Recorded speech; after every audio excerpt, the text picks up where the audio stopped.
Bonjour à tous, bienvenue dans cette nouvelle session Megaport Live, donc en français aujourd'hui.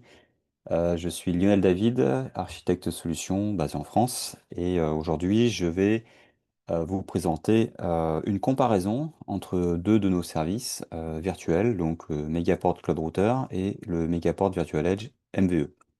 Donc, comme d'habitude, je rappelle dans les vidéos que nous avons une page YouTube sur laquelle vous allez pouvoir retrouver un très grand nombre de ces vidéos-là. Alors, ce sont des vidéos de 15 à 20 minutes, chacune sur un sujet en particulier. C'est pour ça qu'elles sont assez courtes.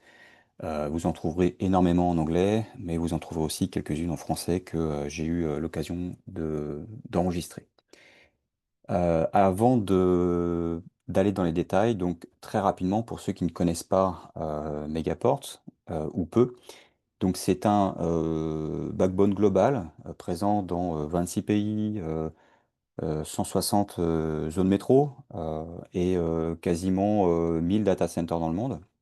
Donc c'est un réseau sur lequel tous ces points de présence sont interconnectés de manière résiliente, formant un réseau global Software Defined Network. Donc nous avons une plateforme de Network as a Service ici, totalement privative, hein. C'est un réseau totalement privatif sur lequel on va pouvoir déployer des composants réseau et aussi de la connectivité privée à la demande. Depuis n'importe quel point de présence Megaport, on va pouvoir s'interconnecter à un très grand nombre de service providers, on le verra dans le slide suivant, hein, dans ce qu'on appelle notre écosystème de services et le tout à la minute. Donc on est effectivement capable de s'interconnecter à de l'hyperscaler, à du cloud service provider plus local et aussi à des services de transit IP, de voix sur IP, etc. Et le tout vraiment, quand on parle de cette connectivité privée, avec des garanties au niveau du débit, des latences qui sont optimales et prédictibles, euh, à la demande, donc avec aussi une flexibilité dans le sens où on va pouvoir faire évoluer son réseau, sa capacité de connectivité, hein. Si je suis connecté à un moment donné à 1 giga, bah, je vais pouvoir le faire évoluer jusqu'à 10 gigas, voire 100 gigas sur certains services. Et donc avec aussi des SLA en termes de qualité de service très très élevés. Donc, depuis ce réseau global, donc depuis n'importe lequel de ces points de présence Megaport, que ce soit en France, en Allemagne, en Australie, aux US, on va pouvoir s'interconnecter à un très grand nombre de services, donc à notre écosystème de services que l'on voit ici.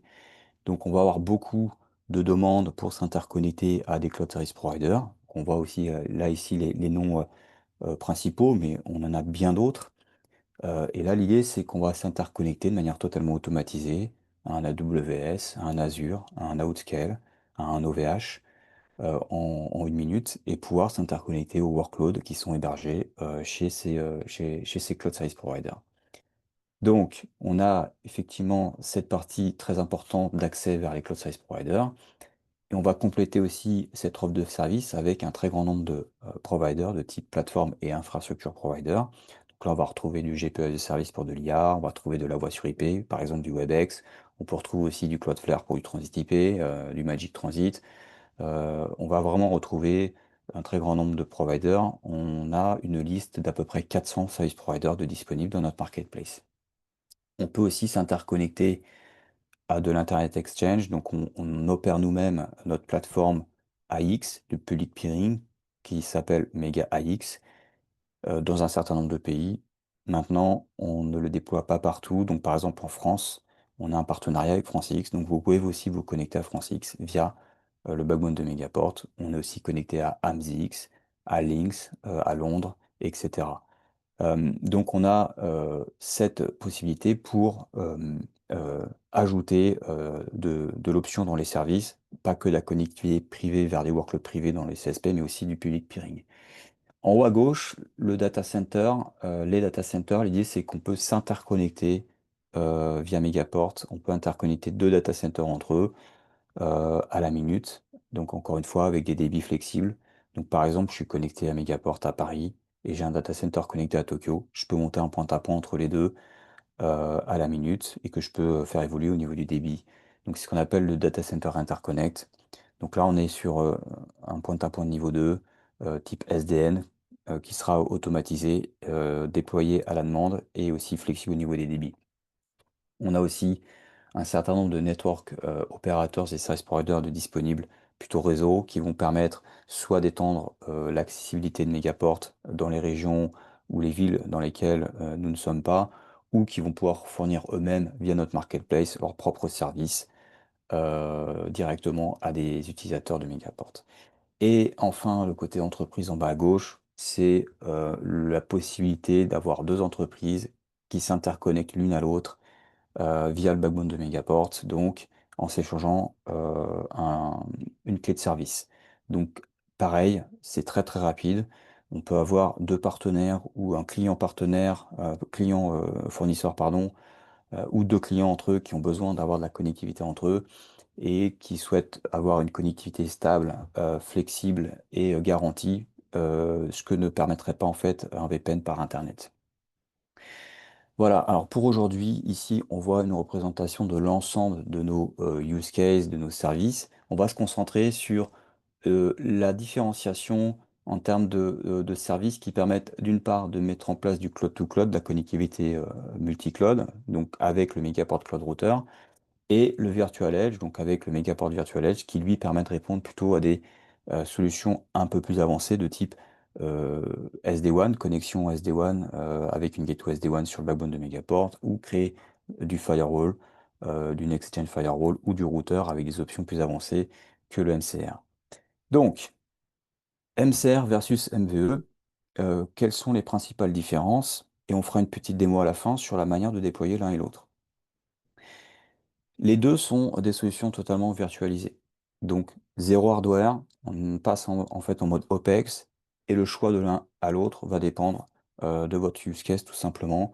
Si vous avez besoin de faire un cloud-to-cloud très simple, de type une migration entre un CSP et un autre, le MCR sera tout à fait capable de le faire sans problème. Si vous avez besoin d'avoir de la sécurité jusqu'au niveau 7, d'interconnecter des sites distants avec de l'IPsec ou du SD-WAN, on va plutôt se tourner vers du Megaport Virtual Edge. Donc, le MCR, qu'est-ce que c'est? C'est donc un routeur virtuel qui est totalement packagé, on n'a pas besoin de licence, qui va vous fournir en fait un service de niveau 3. Alors évidemment, il est connecté au niveau 2 à l'ensemble des services des CSP via notre backbone, mais le MCR en lui-même fournit un service de niveau 3, donc de routage.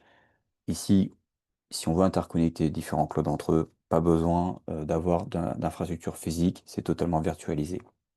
Donc ici, on va pouvoir s'interconnecter grâce à du BGP, différents cloud service providers entre eux, jusqu'à un throughput de 100 gigabits par seconde. Donc on est capable d'avoir du très très haut débit, et pour le coup, on aura des latences optimales, très très optimales, parce que ce MCR sera positionné sur le backbone de Megaport au plus proche de la rampe d'accès.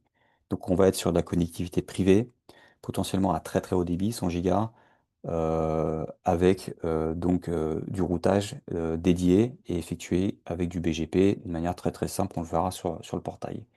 Donc là, les cas de figure en général, c'est créer une architecture split stack entre différents clouds. Donc j'ai une architecture distribuée avec des services qui doivent communiquer entre eux. Je crée un MCR, je vais avoir des très basses latences et de la qualité de service entre mes différents services, donc en passant par le backbone privé de Megaport et avec des débits qui seront garantis. Donc du multi-cloud en mode split stack ou bien en migration, tout simplement. J'ai besoin de migrer d'un CSP à un autre. Je peux utiliser ce MCR pour avoir la meilleure taux de disponibilité, du très haut débit, etc. Mais je peux aussi très bien créer une architecture hybride avec un data center on-premise ou un data center qui est connecté à ce MCR. On va le voir sur ce schéma-là. C'est exactement ce qui est représenté. Donc cette deuxième notion d'hybridité, ça peut être ici par exemple un cloud privé qui est connecté à un port de Megaport, hein, donc c'est une connexion physique pour le coup ici, et après on interconnecte le MCR à ce port et on va monter le peering BGP avec les équipements réseau du data center du client, et de l'autre côté on a de l'interconnexion vers les cloud service providers, donc avec des virtual cross connect, et le tout est totalement automatisé, c'est-à-dire que le MCR va automatiser entièrement la création du peering BGP avec le niveau de sous-jacent vers Azure, vers AWS, vers GCP, vers Outscale, etc. Donc, c'est une VM que Megaport fournit, qui a un throughput qui est garanti, hein, de 1 giga à 100 gigas. La licence est inclue et on va pouvoir le configurer dans le portail. Dans le portail directement de Megaport, on va en faire un petit tour tout à l'heure, on le verra. Très très simple, mais on peut aussi le gérer à base d'API, de Terraform, sans problème. Principalement, ça va fournir du BGP, de la route statique, du NAT. Très bientôt, la possibilité de mettre en place de l'IPsec aussi. Donc là, on le voit, on a rajouté ces petits tirets ici pour pouvoir interconnecter quelques sites distants en IPsec. C'est capable de faire de la prefix list, hein, pour gérer les routes qu'on reçoit ou qu'on annonce en BGP et de l'ACL niveau 3, niveau 4 pour faire de la sécurité. Pour le MVE, on est sur un NFV, Network Function Virtualization Device. Donc là, l'idée, c'est qu'on ne parle pas de throughput, mais on parle de VCPU. Donc Megaport vous fournit une VM totalement compliant avec un certain nombre de licences, avec un nombre de VCPU qui sera garanti. Par exemple, du 2 VCPU, du 4, du 8, pardon, du 16, du 32, etc. VCPU avec un certain nombre de RAM, avec un ratio de 1 à 4 entre le nombre de VCPU et la RAM. Et à partir de là, c'est du Bring Your Own License. Donc, vous allez créer, par exemple, un Forti, un Cisco, un Palo, que ce soit un firewall, une gateway SD-WAN ou un routeur, avec, donc si on parle de routeur par rapport au MCR, avec l'ensemble des fonctionnalités proposées par le constructeur dans sa licence que vous allez déployer, qui seront disponibles. Donc, aucune limitation à ce niveau-là, tant qu'elles sont disponibles dans la version virtuelle du constructeur. Donc ici, on va être capable de créer une architecture très avancée en termes de routage. On est capable aussi de faire au-delà de BGP, de l'OSPF, de l'ISIS, du segment routing, hein, il n'y a pas de limitation à ce niveau-là. On va être capable de créer des firewalls avec des règles de sécurité de type Next-Gen Firewalling jusqu'au niveau 7, d'embarquer de l'IPS, de l'IDS, etc. Donc on est vraiment capable d'avoir les mêmes fonctionnalités que l'on pourra avoir sur du hardware on-premise, tout simplement. Et vraiment, le MVE, l'idée, c'est de passer d'un mode CAPEX à un mode OPEX. Donc c'est vrai qu'on peut même s'imaginer, dans certains cas, ce qui arrive régulièrement aussi dans nos projets avec certains clients, c'est qu'on a une virtualisation totale de data center. Lorsque les clients ont migré 100% de leur workload dans le cloud public, eh bien, il leur reste les équipements telco dans leur rack en data center. Eh bien, ils peuvent les virtualiser et passer en mode OPEX. Le mode OPEX permet de ne pas avoir à choisir un tel hardware parce qu'on doit s'imaginer que dans 3 ans, on aura tel besoin en termes de capacité. Non, ici, on démarre avec la licence qui va bien à l'instant T. Et puis bah, dans 1 an, dans 2 ans, on peut peut-être réévaluer et faire évoluer la solution en augmentant les licences et donc le nombre de VCP aussi avec une simple migration. Puisqu'on est en mode OPEX, on peut faire évoluer vraiment en fonction des capacités nécessaires, en fonction des volontés de son réseau. Donc on va être capable de créer de la gateway SD-WAN, du firewall as a service, du routeur à la demande. En quelques minutes, on le verra sur le portail aussi. Pour résumer, donc ici, de même, Megaport fournit une VM, donc la partie sous-jacente, hein, qui est totalement gérée par Megaport, et le client, lui, va apporter sa licence et gérer la partie overlay, toute la partie configuration. Si par exemple je crée un Fortinet, V, eh bien, en tant que client, je vais avoir la responsabilité de créer effectivement toute la partie configuration sur ce Fortinet. Alors que Megaport aura la responsabilité des SLA mentionnés et de la compliance totale avec la licence Fortinet qui sera installée sur ce MVE. Ici, on va pouvoir bien évidemment utiliser l'ensemble des fonctionnalités de ces firewalls, de ces routeurs, hein. Ça peut être du Cisco, du Sixwind, donc du firewall, ça peut être du Forti, du Palo, du Cisco aussi, ou de la gateway SD-WAN. On peut aussi même mettre en place de l'Aviatrix. Donc on va vraiment avoir l'ensemble de ces fonctionnalités disponibles sur Megaport de manière virtualisée. Donc là, on en mentionne quelques-unes, hein, n'importe quelle option BGP ou d'autres protocoles réseau de routage, du NAT bien plus avancé, donc beaucoup plus de possibilités en termes de NAT, bon, d'IPsec, du filtrage niveau 7, du Next-Gen Firewall, etc.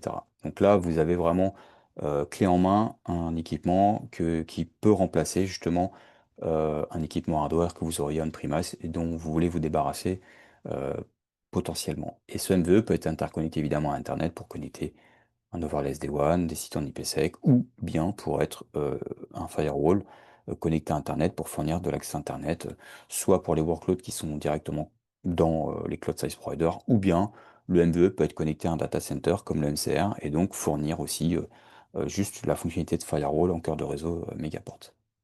Donc rapidement du coup pour euh, avoir un schéma comparatif, enfin, avoir un tableau comparatif, comme je le disais, donc Megaport gère toute la partie infrastructure.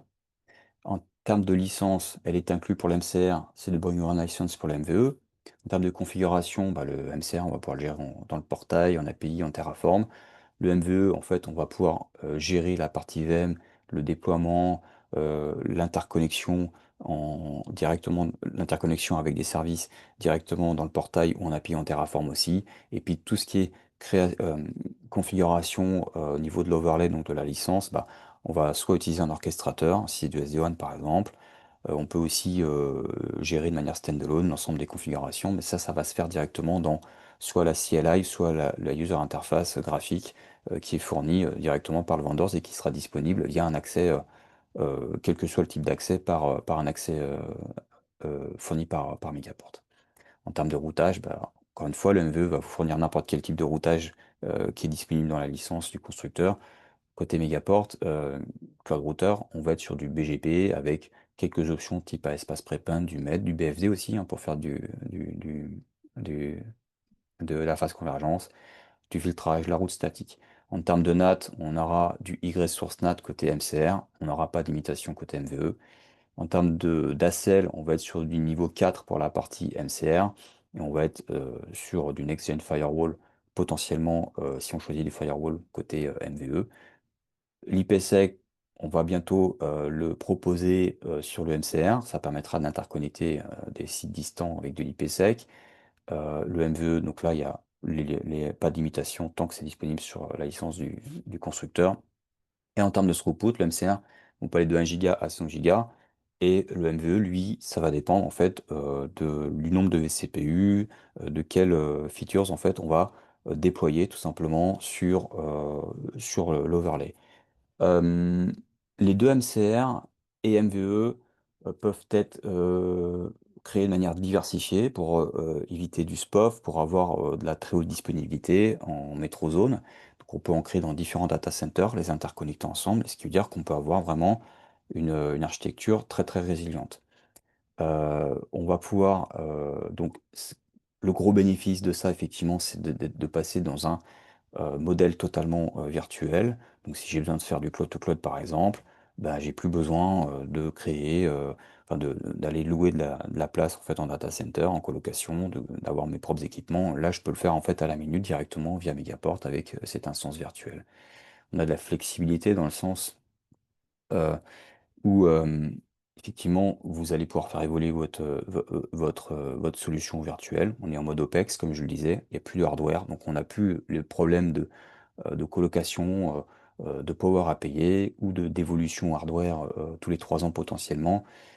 Et encore une fois, on est sur une notion de déploiement à la minute très très rapide, qui est scalable et qui permet d'optimiser un certain nombre de choses comme la latence, simplifier les interconnexions avec les cloud service providers, avec une agrégation par exemple de gateway SD-WAN sur Megaport en amont des cloud service providers. Il y a un très très grand nombre en fait de bénéfices qu'on peut voir en fait dans des présentations Megaport Live qui sont dédiées MVE ou MCR que je vous propose effectivement d'aller voir. Pour terminer, donc avant de passer à la démo, encore une fois, on voit tout est chaînable sur Megaport. Donc ça, c'est un exemple. On voit un data center connecté donc à un port avec un cross-connect qui va permettre d'interconnecter un MCR qui est un routeur qui va permettre de centraliser le trafic cloud to cloud avec sur du cloud privé aussi si en data center ou bien tout simplement le data center avec euh, le, euh, les différents équipements qui ont besoin d'accéder tout simplement au cloud service provider, et puis un MVE qui peut permettre d'interconnecter avec du SD-WAN ou d'IPsec en fait des sites distants, et donc on peut répartir vraiment la charge sur des équipements différents, On- car on peut les chaîner. Euh, pour la démonstration, donc je vais directement aller sur le portail. Alors, Comment créer un MCR? Donc là, par exemple, je vais sélectionner les data centers dans lesquels je peux créer un MCR ou un MVE. On voit qu'on a un peu moins d'options. Évidemment, l'infrastructure n'est pas dans 100% des data centers. Donc là, si je vais à Paris, j'ai trois data centers. Donc par exemple, ici, si je vais à TH2, bah, je vais pouvoir créer un MCR. Comment ça se passe pour créer un MCR? Donc là, je vais choisir le débit. Donc là, je peux choisir, donc ça peut aller jusqu'à 100 gigas. Là, je vais choisir le débit, donc je vais mettre un nom. Là, je vais avoir un tarif. Je vais m'engager plus ou moins. Je clique sur Next. J'ajoute le MCR. Donc, à partir de là, ce MCR, il va être déployé à la minute. Là, je suis juste en train de finaliser cette commande. Et donc, ça va déployer sur notre infrastructure le MCR, depuis lequel je vais pouvoir créer des interconnexions vers des cloud service providers. Ici, j'ai mon MCR qui est en cours de déploiement, donc qui doit être celui-là. Et maintenant, je peux très bien aller chercher aussi créer un MVE, tout simplement, avec le même type de process. Donc là, je peux très bien aller dans n'importe lequel autre data center. On voit ici, si je crée un data center, un MVE dans un autre data center, euh, je clique sur créer MVE. Donc là, je vais choisir une licence. Donc ça peut être par exemple du Cisco. Euh, je vais tout simplement choisir euh, le data center dans lequel je veux positionner le MVE, je choisis la taille. Donc là, sur ces data centers, on peut aller jusqu'à du 832 au niveau de la taille. Je clique sur Next. Je vais juste ajouter un certain nombre de VNIC au besoin. Voilà. Et je vais sélectionner ici, si du Cisco, donc je peux le mettre en mode autonome, en mode SD-WAN. Donc là, par exemple, je vais créer 3 VNIC. Ensuite, je vais tout simplement renseigner une clé de service, une clé SSH pour pouvoir m'interconnecter dans un premier temps à la CLI et faire mes premières configurations. Donc là, je vais ajouter cette clé, je clique sur Next. Là, je donne un nom à mon MVE et j'ajoute mon MVE. Donc là, je vais pouvoir créer un accès aussi Internet. Donc là, je vais choisir l'accès Internet le plus proche. Ça va me permettre de m'interconnecter au MVE dans un premier temps pour faire mes premières configurations, tout simplement. Et potentiellement, après, je peux m'interconnecter depuis un Virtual Cross Connect plutôt privé si je suis connecté à mon data center. Euh, Là, c'est en train de charger. Donc, je vais. Voilà, ok. Donc là, je peux m'engager plus ou moins. Je clique sur Next. J'ajoute mon VXC. Donc là, on voit ici le MVE et l'accès Internet. Je vais les commander. Et en 4 à 5 minutes, j'aurai mon Cisco disponible sur l'adresse IP qui sera dédiée à mon MVE, tout simplement.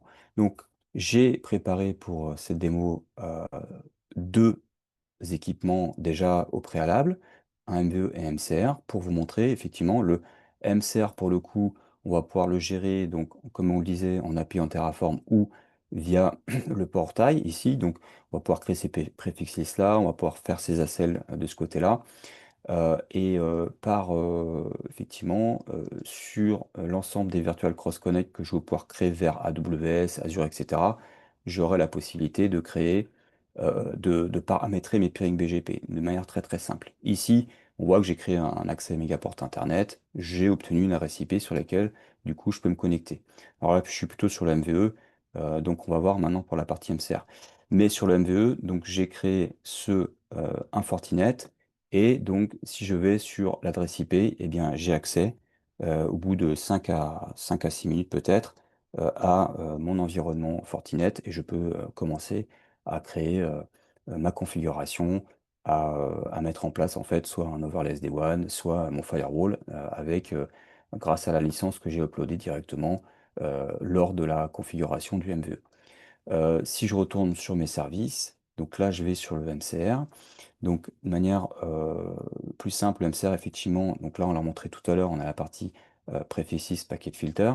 On va être capable de s'interconnecter, donc là, comme je le disais, par exemple, à du cloud. Je vais aller m'interconnecter à AWS. J'aurais pu le faire aussi avec le MVE. Là, je vais m'interconnecter à la région la plus proche. Je vais mettre un nom. Je vais sélectionner ici un débit. Donc là, je vais par exemple mettre 50 mégas pour la démo. Je vais m'engager plus ou moins sur l'interco. Et là, soit je laisse en blanc, ou soit je le configurerai plus tard. Mais là, c'est l'ensemble en fait de la configuration BGP qui est disponible, qui sera aussi disponible ultérieurement pour pouvoir paramétrer la partie BGP avec le MCR. Donc là, j'ajoute le VXC. Et à partir de là, donc, je vais pouvoir aussi avoir un Looking Glass disponible dans le portail, que je pourrai aussi interroger directement en API pour pouvoir collecter l'information.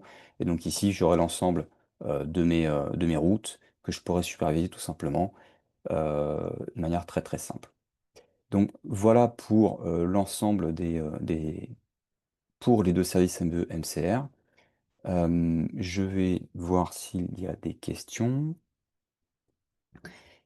Donc, il n'y a pas de questions. Écoutez, je vous remercie pour votre attention. Je vous souhaite une très bonne journée et n'hésitez pas à me contacter si vous avez des questions. Vous avez mon email ici et je vous souhaite une très bonne journée. Merci. Au revoir.